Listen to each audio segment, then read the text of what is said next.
নমস্কাৰ, মই জোনালী বৰদলৈ আজি আৰু এটা নতুন ভিডিঅ'লৈ আপোনালোক সকলোকে স্বাগতম জনাইছোঁ। আপুনি জীৱনটোত হতাশাগ্ৰস্ত হৈ পৰিছে নেকি? নে অৰ্থ উপাৰ্জনৰ ক্ষেত্ৰত সমস্যাৰ সৃষ্টি হৈছে নেকি? নে আপুনি কোনো ৰোগত ভুগি দিশহাৰা হৈ পৰিছে নেকি?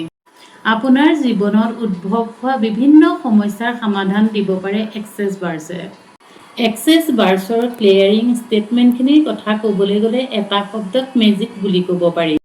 লাইফত যদি আপুনি কিবা বিচাৰিছে বা আপোনাৰ ড্ৰিমছ আছে, সেই সকলোবিলাক ড্ৰিমছ ফুলফিল কৰিব পাৰে এক্সেছ বাৰ্ছৰ ক্লিয়াৰিং ষ্টেটমেণ্টখিনিয়ে নিজৰ লাইফত ৰিয়েলিটি কৰিব পাৰে। মই মোৰ লাইফত এনেকুৱা বহুত ইনচিডেণ্ট নাইবা মই এক্সপিৰিয়েঞ্চ কৰিছোঁ য'ত এটা ষ্টেটমেণ্টে গোটেইখিনি এনাৰ্জি শ্বিফ্ট কৰি দিব পাৰে। এনাৰ্জি শ্বিফ্ট হোৱা মানে ছাপ'জ মোৰ কিবা এটা কাম হ'বলগীয়া আছে, হোৱা নাই, চব পিনৰে পৰাই মোৰ নিগেটিভিটি আহি আছে, তাত গৈ যদি মই এটা এক্সেছ বাৰ্ছৰ ক্লিয়াৰিং ষ্টেটমেণ্ট মাতোঁ আৰু ফিল কৰোঁ মোৰ কিয় কামটো হোৱা নাই, কিয় নহ'ব, এনেকৈ ভাবি যদি মই ফিল কৰি ক্লিয়াৰিং ষ্টেটমেণ্টটো মাতোঁ, সেই সময়তে সেই টাইমতে মোৰ সেই কামটো সম্পূৰ্ণ ধৰণে ছাকচেছ হয়।